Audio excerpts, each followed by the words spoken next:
Welcome, North Andover, to another edition of Raise Awareness. This show is going to center on NAPAC, or North Andover's Parent Advisory Council. Today we have two guests. I'd like to welcome Maureen Ryan and Kirsten Lovett. They're co-chairs of the North Andover Parent Advisory Committee, or NAPAC. Kirsten grew up in North Andover and attended the public schools. She has two children, one in high school and one in middle school. Maureen Ryan also has two children, one in middle school and one in high school, and is a very active volunteer in our community. Welcome, ladies. Thank you. It's very nice to have you here. Thank you. Nice to be here. Nice to be here. So perhaps we should start. A lot of people probably don't know what NAPAC is or never heard of the North Andover Parent Advisory Council. Maybe what you could do is tell us a little bit about what that is and who could join your committee. Well, NAPAC, or the North Andover Parent Advisory Council, is a CPAC. A lot of people know it as a CPAC in another town, and that's a Special Education Parent Advisory Council. It's a volunteer organization of parents of special needs children in the town. If you have a child on an IEP or a 504 especially plan, you may join our organization. That's great. I think most people probably don't understand that a parent with a 504 student can also join the organization and become a part of it. Because it's a solid support structure for parents. Would you agree? Yes, exactly. That's part of our mission. Absolutely. So our mission is to provide a service for the special education needs of the community in town. So whether it's the parents or the students, the teachers, the administration, we try to be an advocate and a liaison with everybody. That's terrific. That's terrific. And what would people do if somebody was interested, they had a child who's either on an individual education plan or they have a child on a 504 and they're interested in becoming involved in the NAPAC? Could you tell us a little bit more about that? How to get involved, when you meet? Sure. For the rest of this year, we meet the first Friday of the month. Our last meeting, unfortunately, is June 1st at 9 at Central Office. They can also contact us with any questions or concerns at our email address, which we'll show later, but it's northandoverpac@gmail.com. We have a Facebook page, we have a web page, and they're very welcome to contact us about anything. That's terrific. What are some of the other services that the NAPAC provides? Speakers, groups of children who have disabilities, what types of things? So we try to focus on what the members are interested in, and we usually run 1 or 2 workshops a year. Great. In the fall, we did one on red flags and learning disabilities, and we have one coming up right now, our first time doing a parent support group on May 23rd. Maureen, you want to talk a little bit more about that program? Yes, absolutely. So I've been working with another mom in town. She's very excited to bring us this parent support group. Everyone is welcome. That evening at 7 o'clock, we're collaborating with the public library, Stevens Memorial Library, which is where it will be held. She has several speakers coming, and after they speak, there'll be open discussion for parents to support one another. So that's something we haven't done before, and we're very, very excited to start this. We hope to continue it into next year. She hopes to run it for us. So we welcome everyone. That's fabulous. So in addition to the good work that you do as a committee, you're open to welcoming other members who have some good ideas and helping them run with those ideas. Always. That's terrific. Yes. So tell us a little bit about how the two of you got involved in NAPAC, because you're so very active. I know, attending the meetings once a month myself, that there's much going on that the two of you are running and doing. Well, I got involved about 4 or 5 years ago when we learned that my daughter had a learning disability. And I was looking for a group of parents to turn to for resources and ideas and suggestions. And I also wanted to take an active role in helping to shape the discussion around special education in the community and to be able to work with the schools. So that's why I got involved. Absolutely. I have a very similar story. I was looking for support, for some help navigating the school system. My children had not been in public school, and as we entered public school, I just didn't know what I was doing.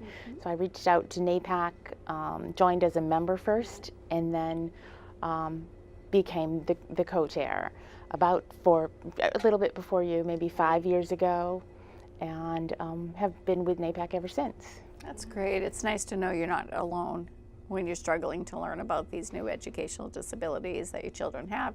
What does that look like in the school district?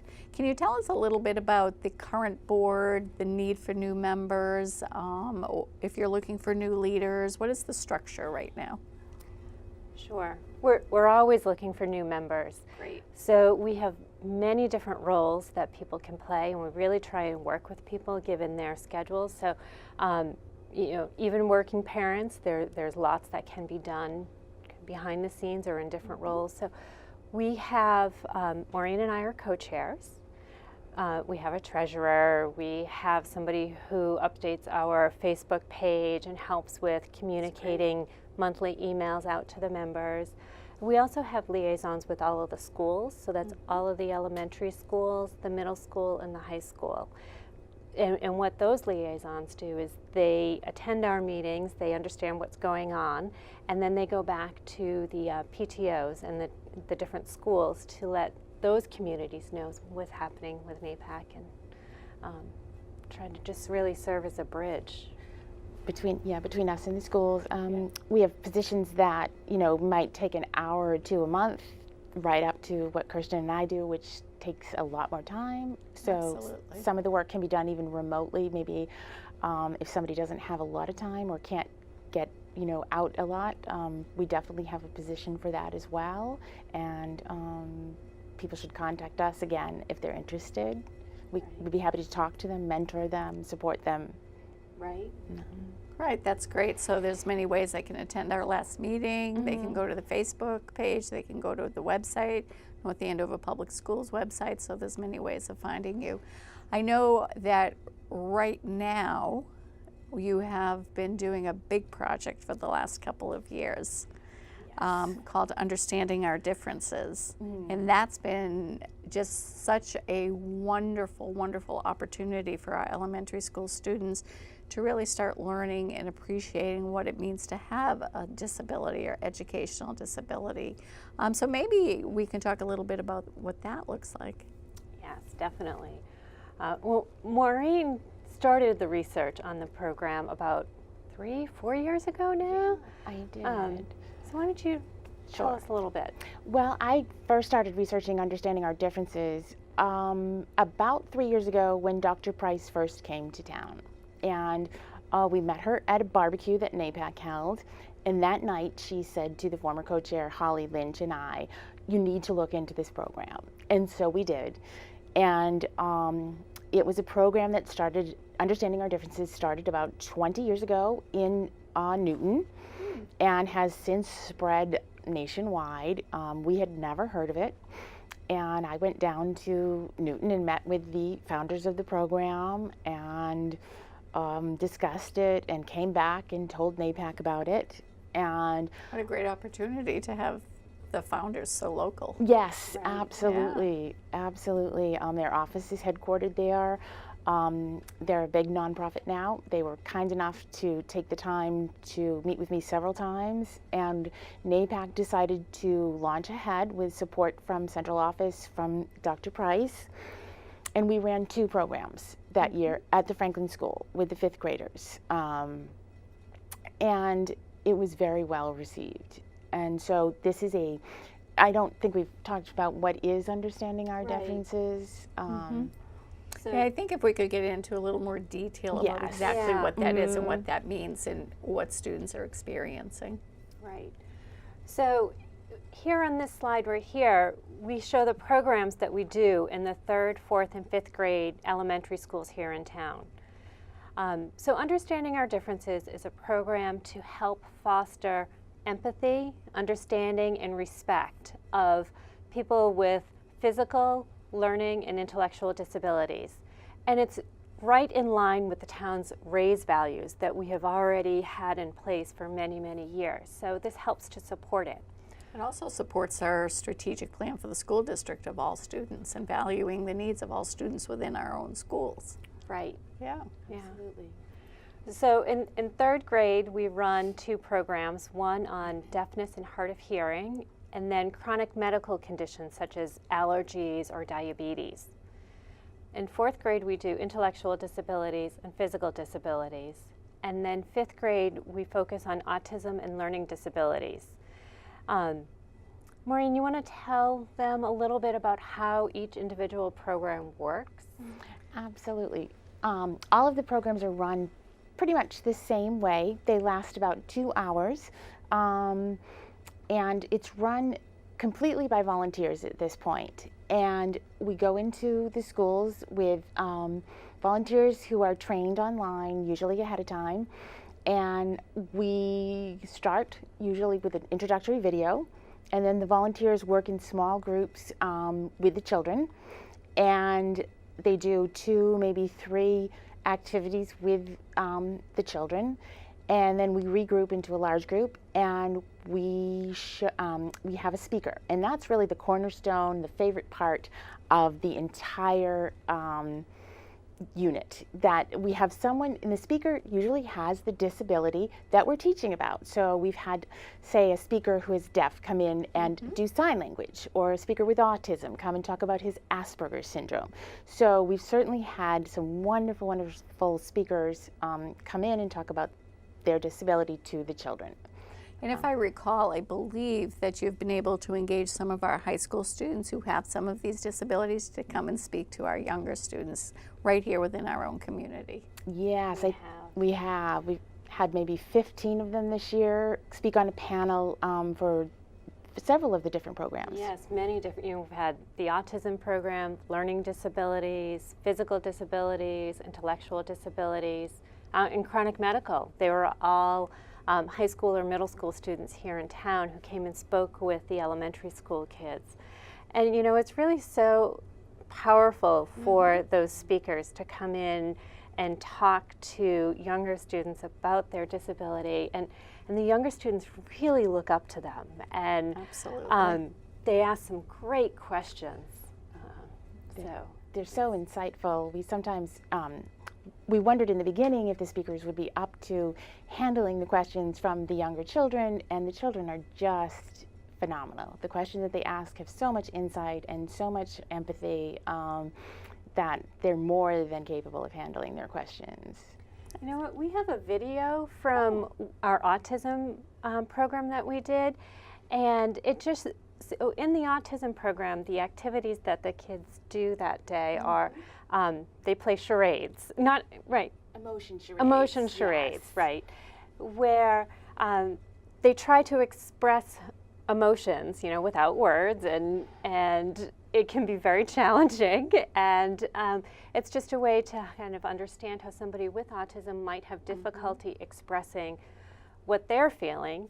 And then the other activity is putting a puzzle together, and there are different parts of that where in one part the students can't talk at all, and then in another part they have to tell somebody else where to put the puzzle piece, and again they can't talk. So it's really kind of a fun activity. So if we have the video that we could show. That's great. So just before we see the video, students with autism, this helps provide their typical peers an opportunity to understand that some of those students are nonverbal, that they can't speak. Many of those students, if not most, have a very difficult time understanding facial expressions, understanding social communication, and so this is really providing all students with an opportunity to say, well, what does that look like, and how do I speak to somebody who has autism, and how do I engage in a conversation? Would you say it helps to sort of cover those specific areas? Exactly. Great. Yes. Great. Good. Yeah. So the video will help us to understand exactly what happens with understanding our differences. Right. And here we go. There we go.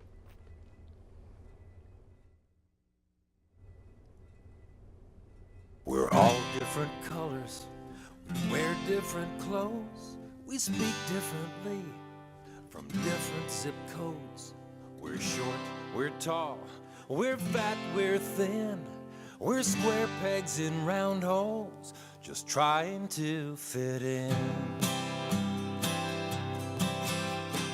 Everyone is different, it's really no big thing. It's the differences between us that make life interesting. Those little quirks that make us work are heaven sent. So give a little thanks that we're all different. We're wise, we're weird, we're cool, we're geeks, we're pieces of a puzzle, strangely unique, but put us together, and what do you see? The world is our home, and we're one big family. Everyone is different, it's really no big thing. It's the differences between us that make life interesting. Those little quirks that make us work are heaven sent. So give a little thanks that we're all different.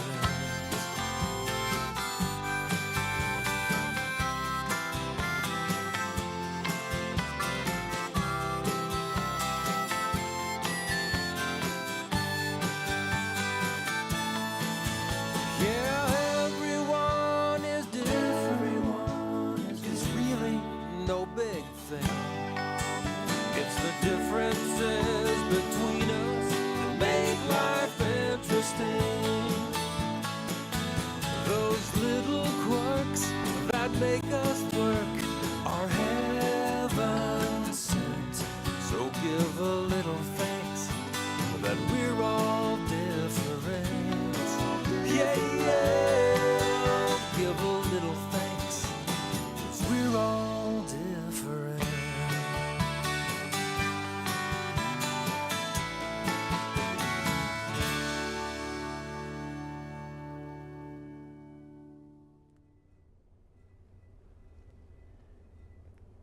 Well, that was terrific. I think one of the nice things that that video shows is the parent volunteers who we have in there. And you know, one of the questions that we get a lot is, well, I don't really know anything about this disability. How can I come in and volunteer? And the Understanding Our Differences program does a great job of providing an online training session that takes about less than half an hour for one session. And all of the activities that we do are scripted.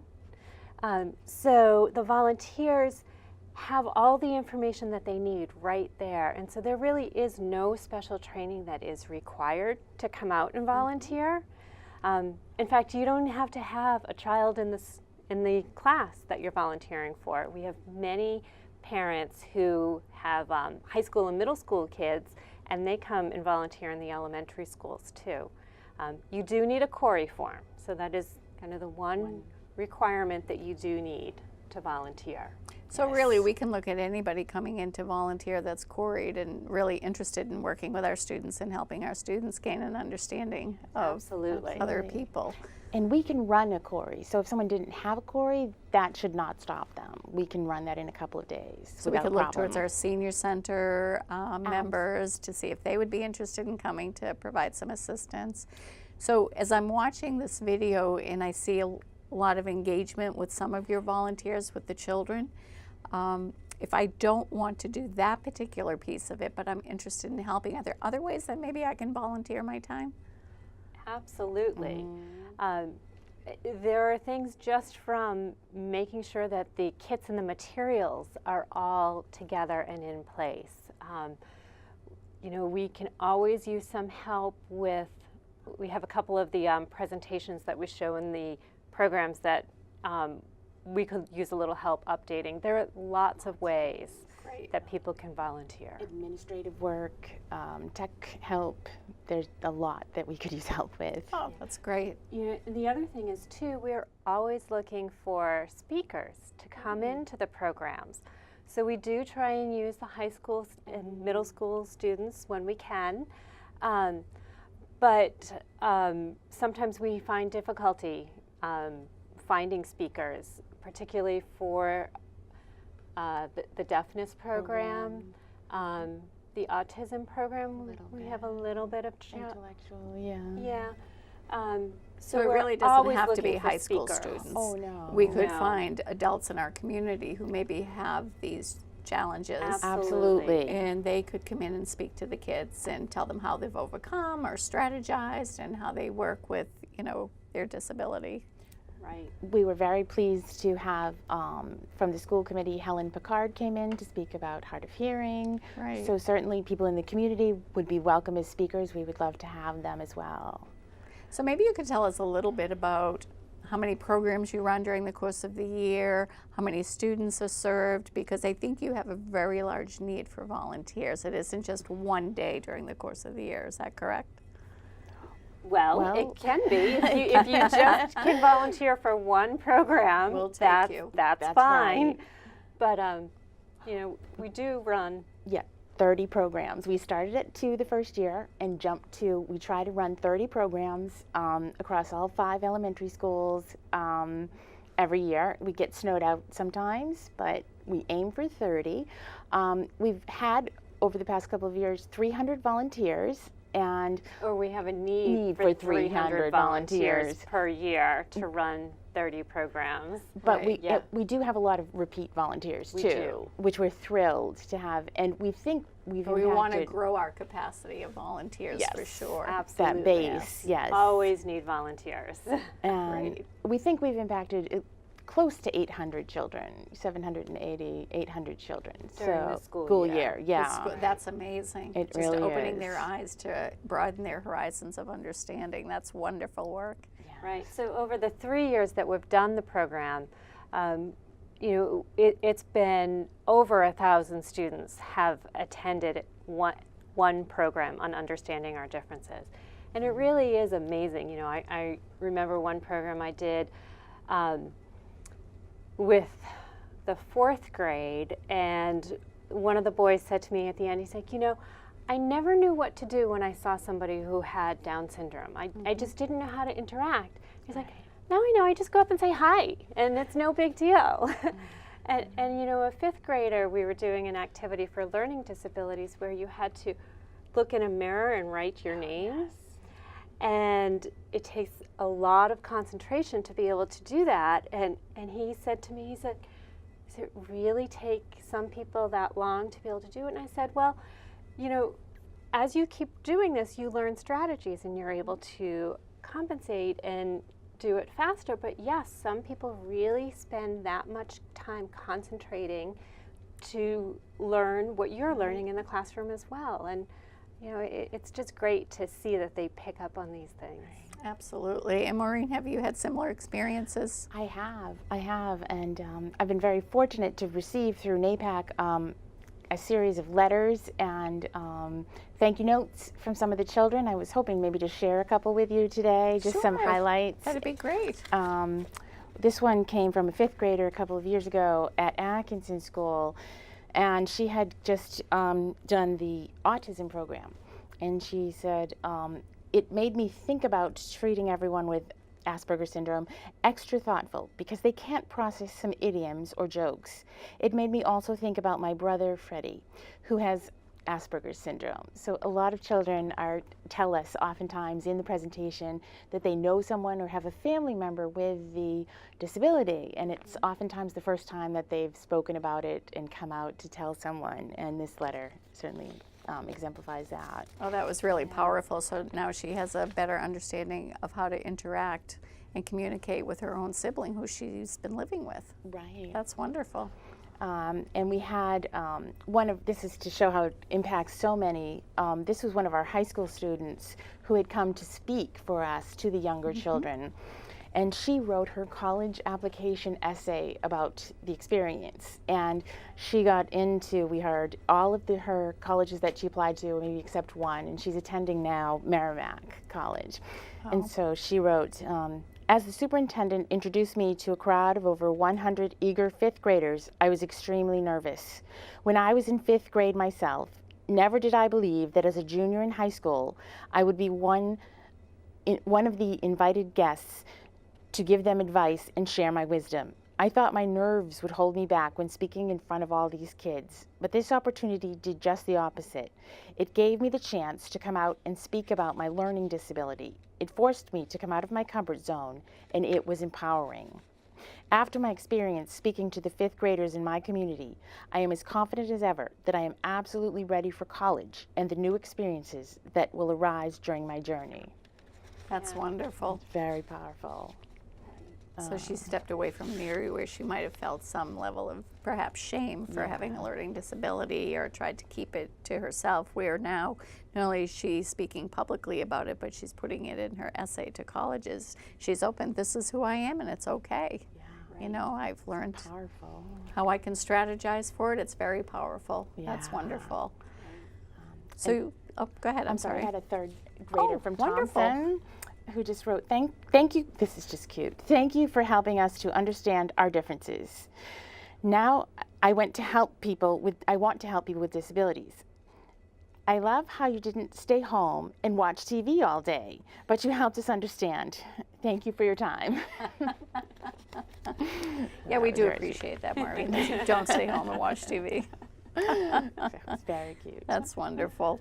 So really, our potential volunteers out there should not be fearful about the opportunities to come and help you out with this, as little or as much as they possibly can. Absolutely. That's terrific. So what are the future plans of understanding our differences? You've done it for 2 years now. You've increased it this year, the programming. What does the coming school year look like for you?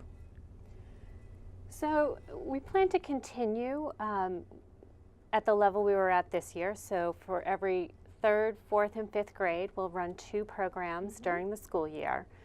And sometimes we will change the programs up a little bit, but I think right now that we'll continue. We do know that the organization, Understanding Our Differences, has talked about maybe putting together a program on social and emotional learning, Okay, which we think would be a great addition. Mm-hmm. But again, you know, that's down the road a little bit. Right, absolutely. And I know one of the areas that is very time consuming is just the coordination of all of this. It is. Yes. Right. So there's plans to look for someone to help with that coordination, correct? Yes, There are. Yep. Yes. Working together. So, and that would be maybe a paid position. Right. That's what we think. Yes. Yeah. But there would still be need for lots of volunteers. Lots of volunteers, because that volunteers. person would have a lot to do throughout the entire school year, but it's the volunteers that we really rely on. That's wonderful. We try to keep our Facebook page up to date as well as the website, and I think you'll see that information on the screen right now. Yes. We're looking for new ideas, new events, new programs that people are interested in seeing, or if you know of something else going on in the community, please reach out to us. Please feel free to share an event on our Facebook page. And the website also has some resources for different learning issues, so that is a great resource for people. And People should check it out and take a look around. Good. We're also having Special Olympics on May 22nd, and you're going to have a table there. Yes, we're So excited. if anyone is interested in joining, they can certainly come up and introduce themselves and meet you, and you know, talk about how do I join, how do I get involved. right. Or just say Great. hello. Yep. Yeah. We're excited. Good, good. That's wonderful. Is there any other information you might like to share? Other than the need for volunteers and having people come join us, and even on June, our meeting in June, to volunteer Absolutely. and join, Absolutely and, join us. you know, Learn get more. active. Yeah, we'd love that. Right. We would love that, yeah. All right, great. Well, thank you so much. I really appreciate your time. I appreciate all this wonderful information.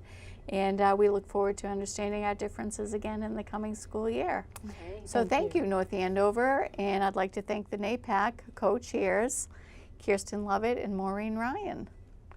Thank you.